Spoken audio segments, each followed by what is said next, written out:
Assalamualaikum warahmatullahi wabarakatuh. Perkenalkan, nama saya Nabila Najma dari kelas MPIM 4B1. Di sini saya akan melakukan uji ANOVA, uji regresi sederhana dan berganda menggunakan SPSS.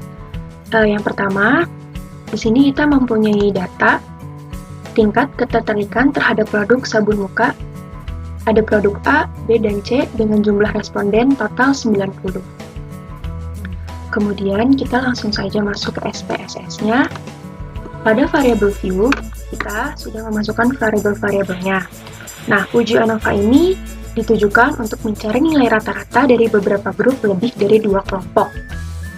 Dan untuk uji ANOVA ini kita menggunakan 2 variabel, yaitu produk dan respon. Pada produk, kita masukkan values-nya.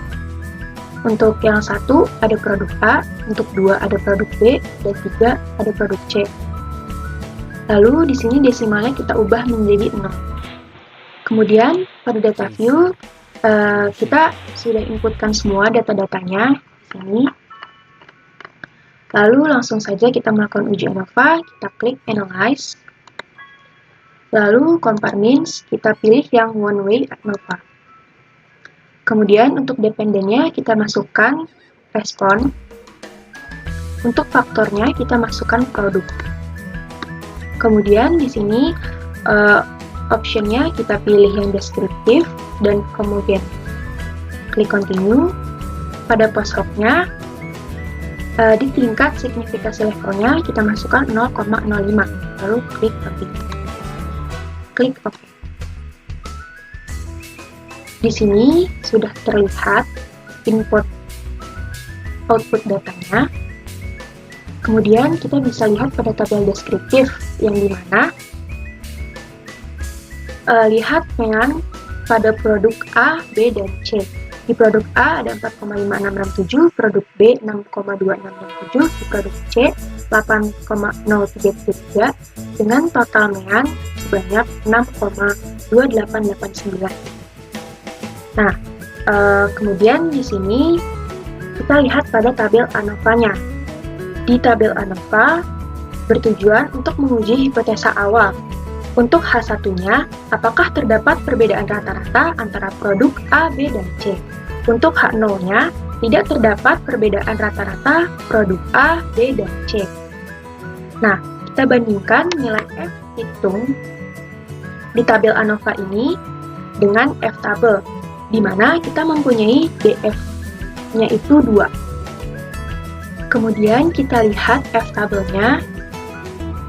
Di sini kita menggunakan penyebut 88 yang dimana 90 responden dikurang 2 yaitu 88. Hasilnya yaitu pada DF2 adalah 3,10. Kemudian kita bandingkan dengan F hitung yang ada di tabel ANOVA. Di sini kita bisa melihat ya, F hitungnya lebih besar daripada F tabel yang dimana F hitung 97,7 dengan F tabelnya 3,10.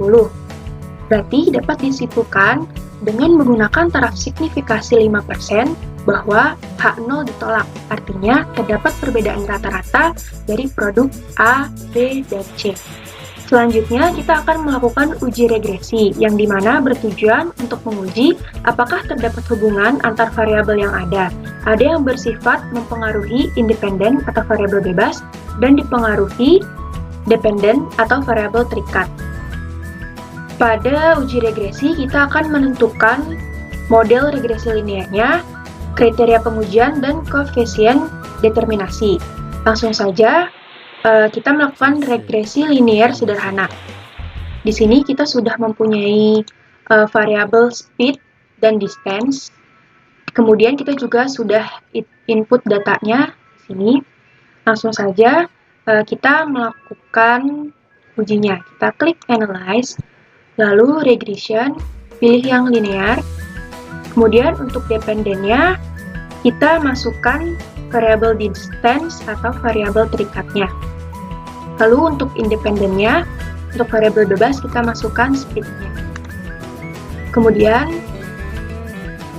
pada statistik, kita pilih dulu yang confidence intervals-nya dengan level 95%, lalu klik continue, lalu klik OK.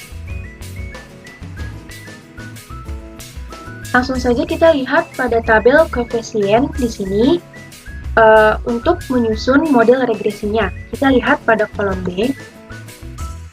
Lalu kita masukkan modelnya. Untuk regresi linear sederhana, kita menggunakan model Y sama dengan A tambah B kali X. Di sini, Y-nya kita bisa masukkan nilai pada kolom B, yaitu konstannya minus 17 dan variabel speed-nya itu plus 3934. Kita bisa masukkan di sini 3,934 X. Kenapa X? Karena untuk mewakili speed-nya. Kemudian kita akan melakukan kriteria pengujian, yang dimana H0 tidak mempengaruhi dan H1 mempengaruhi. Artinya, kita akan melakukan uji dua pihak. Maka kita lihat pada tabel ANOVA-nya. Kita lihat di tabel F. Di sini kita mempunyai nilai 91,613. Lalu kita bandingkan dengan F tabel. Dengan DF-nya itu 1. Karena responden berjumlah 50, maka penyebutnya kita masukkan angka 49. Di 49 ini, di F1-nya menghasilkan nilai 4,04. Bisa kita lihat di mana F hitung lebih besar daripada F tabel. Maka, dengan menggunakan taraf signifikasi 5%, dapat disimpulkan H0 ditolak dan menerima H1, yang artinya terdapat pengaruh yang signifikan antara variabel bebas yaitu speed dengan variabel terikat yaitu distance. Kita juga bisa melihat dari nilai sig di sini dengan membandingkan F hitung 91,6 dengan sig 0,00 alfa. Maka kita bisa lihat di sini, jika F hitung lebih besar, maka dapat menolak H0 dan menerima H1. Kemudian kita akan melihat koefisien determinasinya untuk melihat seberapa banyak X menyumbang Y. Kemudian kita lihat pada model sumarinya.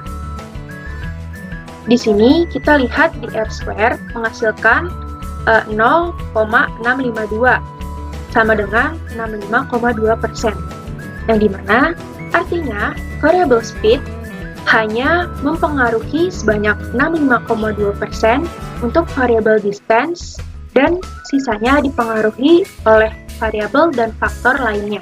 Selanjutnya kita akan melakukan uji regresi linear berganda. Caranya sama. Di sini kita sudah mempunyai data YouTube, Facebook, newspaper, dan sales, yang dimana anggap saja kita ingin melihat pengaruh iklan melalui YouTube, Facebook, newspaper terhadap penjualan sales. Kita juga bisa lihat di sini pada variabel view-nya juga sudah dimasukkan variabel-variabelnya. Langsung saja kita klik Analyze, lalu klik Regression, pilih yang linear. Nah, pada variabel terikat kita hanya mempunyai satu variabel, yaitu kita masukkan sales. Dan pada variabel bebas kita mempunyai 3 variabel, yaitu YouTube, Facebook, dan newspaper di variabel independennya. Lalu pada statistik kita pilih yang confidence intervalnya 95%. Klik continue, lalu klik OK. Di sini sudah muncul outputnya. Lalu kita akan menyusun model regresi linear berganda, yang dimana rumusnya yaitu seperti ini. Lalu kita tinggal masukkan saja data-datanya.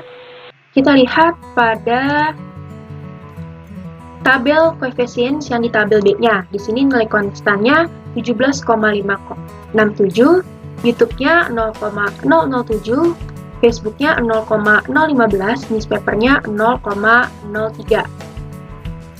Ini. Lalu kita akan melakukan uji. Apakah terdapat pengaruh signifikan antara variabel YouTube, Facebook, newspaper terhadap sales? Nah, di sini kita bisa lihat pada tabel ANOVA, yang dimana kita akan membandingkan F hitung dengan nilai stick-nya. Kemudian, kita bisa lihat di sini ya teman-teman, bahwa di mana F hitung lebih besar daripada nilai stick-nya. maka dapat dinyatakan YouTube, Facebook, newspaper berpengaruh terhadap sales. Nah, jika ingin membandingkan satu persatu, maka kita lihat pada tabel standar coefficient-nya. Di sini, kita bandingkan nilai T dengan nilai SIG, yang dimana di sini YouTube dengan nilai T-nya 1,300 dengan nilai SIG-nya 0,195 dinyatakan berpengaruh terhadap sales. Facebook dinyatakan tidak berpengaruh karena nilai T-nya lebih kecil daripada nilai SIG. Newspaper juga sama, dinyatakan tidak berpengaruh karena nilai T-nya lebih kecil daripada nilai SIG. Kemudian kita lihat koefisien determinasinya pada tabel model summary. Di sini kita bisa melihat ternyata hanya berpengaruh sebesar 10%, dan sisanya dipengaruhi oleh faktor-faktor yang lainnya. Di sini, newspaper, Facebook, dan YouTube hanya berpengaruh 10% terhadap variabel sales, dan sisanya dipengaruhi oleh variabel dan faktor-faktor lainnya. Sekian uji analisis yang saya lakukan, kurang lebihnya mohon maaf. Wassalamualaikum warahmatullahi wabarakatuh.